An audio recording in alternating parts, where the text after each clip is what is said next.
Hello, BookTube. I'm here to talk about the second book in the Hornblower series of books. And I'm reading this along with Faith at Faith and Books, who created this event to read one book per month of the Hornblower series in chronological order, not publication order. And she's joined by Mark at Richardson Reads. And in January, we read Midshipman Hornblower. And February's read is Lieutenant Hornblower. And at the end of Midshipman, Hornblower was promoted to lieutenant. And we open up this. He's on a new ship as lieutenant.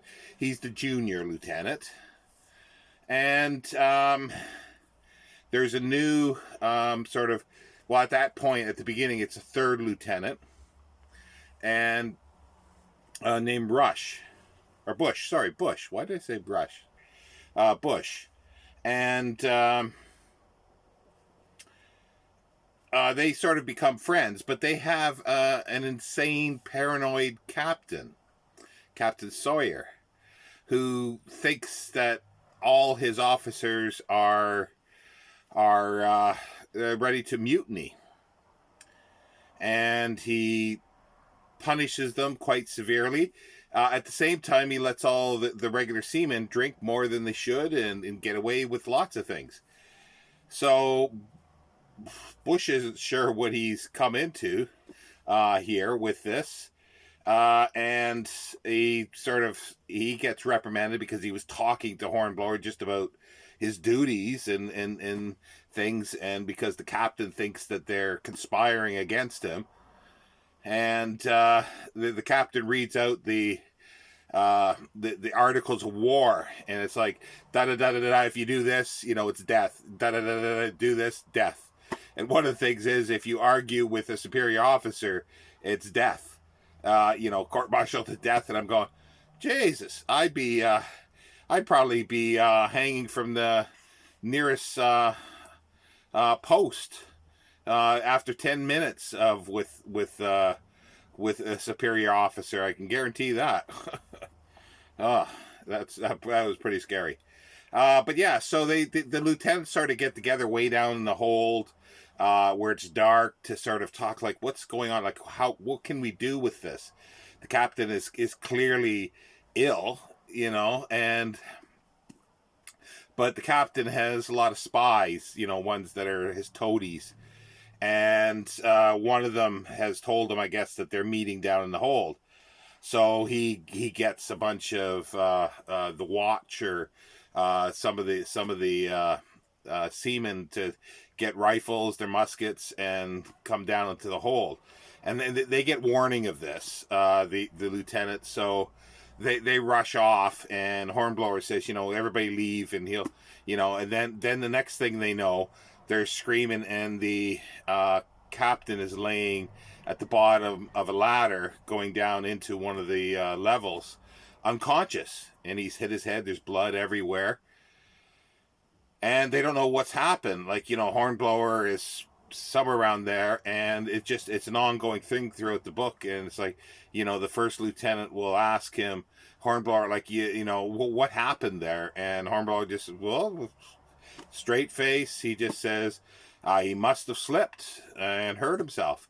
And the doctor sort of patches up the captain as much as possible, but it's clearly he's deranged, and because he's got a concussion and everything, and he's throwing himself around on the bed, so they have to sort of tie him down to keep him quiet. But anyway, they know that there's some secret orders, sealed orders, and it's like they have to make the decision, and the doctor says he's unfit to captain. So they sort of keep him quiet as much as possible, and the first lieutenant then opens up the sealed orders, and it's basically they're supposed to go to the Dominican Republic, and there's some forts there. There's privateers, pirates, and they're supposed to do something and solve the problem because shipping going by. So they do that, and they almost get sunk because one of the forts is shooting hot shot at them, which is cannonballs heated. So when it hits the ship and the wood, it starts on fire. So they finally get off, and Hornblower has the idea, well, let's try to take the fort. So they actually do that, and then they start shooting on to the ships that are in the bay, the privateers. And there's another fort across the bay, and they eventually, like with Hornblower always has an idea. And meanwhile, too, he's asked again, do you have anything to add about the captain? Oh, no, must have slipped and fell. So they get the capitulation, and they get a surrender by all the enemy there, and so they're taking them all back. Like I think it's about 400 prisoners. There's a attempted escape on the ship. Meanwhile, Hornblower's on one of the other ships taking it back because they're going to take it back as a surprise, and they'll get money for it. And so Hornblower comes to the rescue. The second Bush is almost killed, like he's chopped up and everything. The first lieutenant was surprised in his cabin and tied to his bed. He wasn't killed, he wasn't hurt, and he can't sort of live this down because he's even though it's not his fault, he was surprised, and he was held down and tied to his bed. He couldn't fight to the death, but he figured it would have been better if they would have killed him for his reputation, because it makes no difference. He'll never come out of this and get any promotion. He'll be stuck as being a lieutenant for the rest of his life, or the length of time that he's in the Navy. And during this, the captain gets killed. So they go into, I think it's Jamaica, at Kingston, and they pass over the prisoners and the ships, and there has to be an inquest, and they're all thinking that they could be up for mutiny, or a court martial and all this stuff. But they go through and they realize that it wasn't, and they come out of it pretty good, except that like the first lieutenant is still like he's screwed basically because of what happened, regardless of whether he was at fault in it or not. That made no difference. It's just gonna be a story that follows him for the rest of his life, that he couldn't do anything. Bush barely survived. I think he had some like 50 some stitches and 9 wounds or something like that. So he made it into the reports and the Naval Gazette and all this kind of stuff.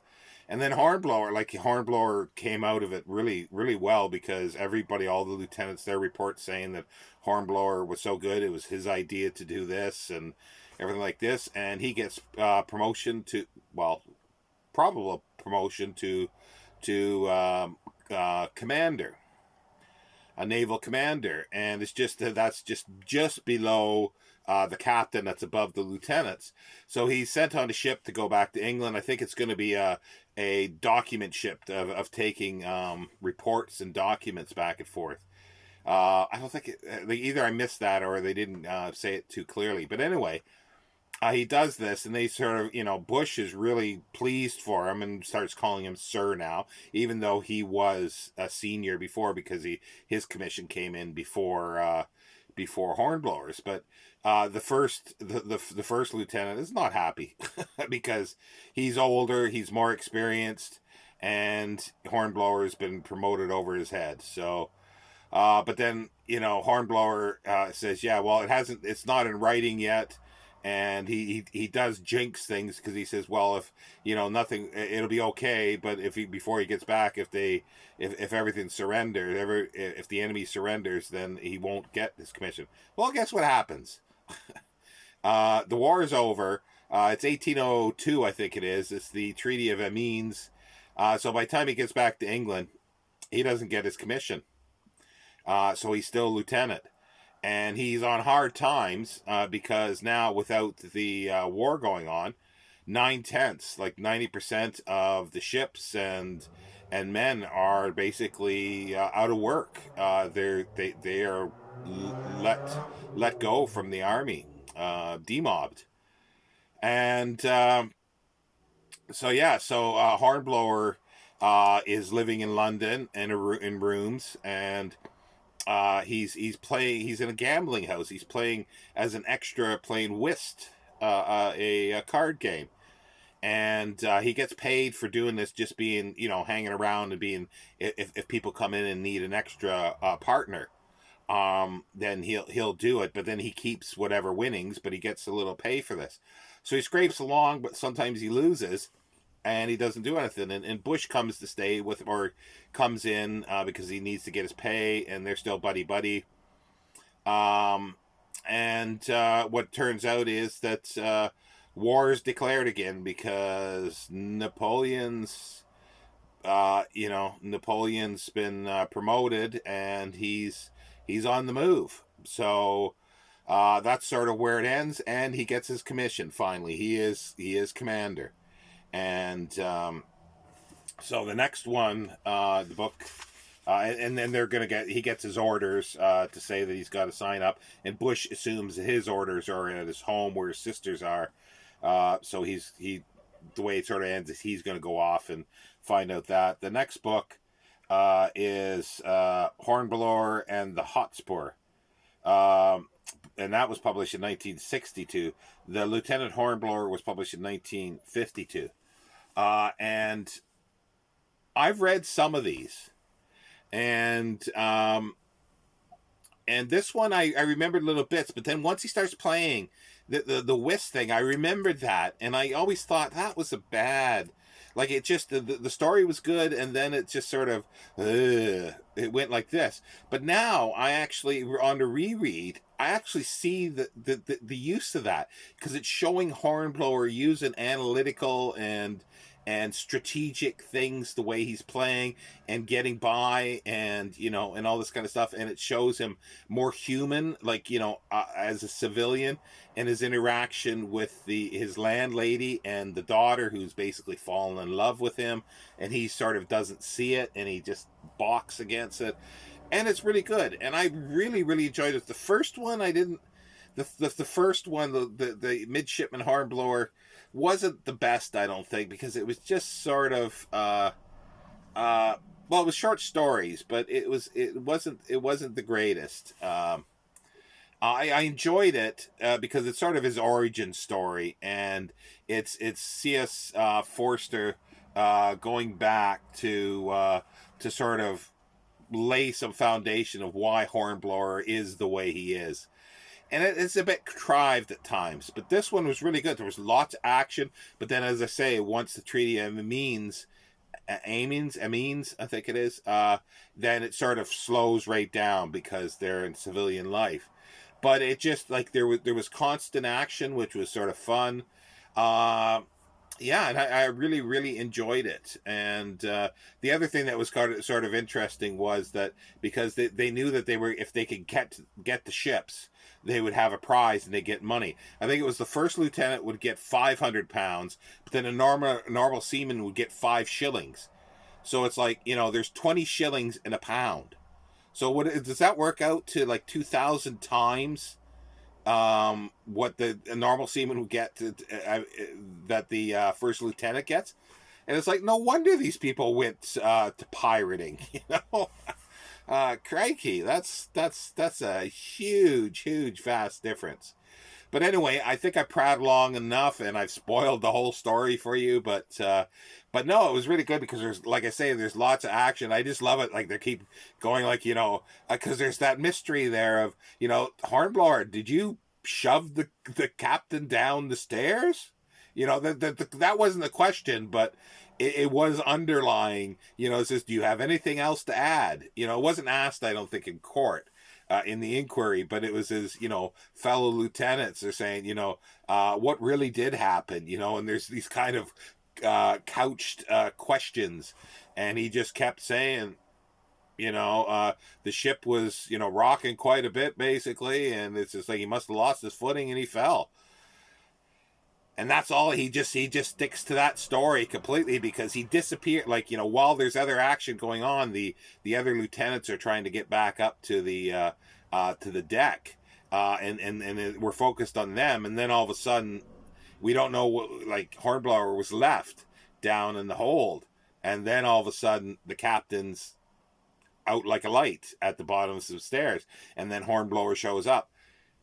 So yeah, there's that's a bit of a mystery there, and I don't remember if it's ever. It might be solved at some point, but I don't remember it. As I say, I've never read them all, and definitely not in chronological order. So I'm looking forward to Hornblower and the Hotspur next month. Thank you, BookTube.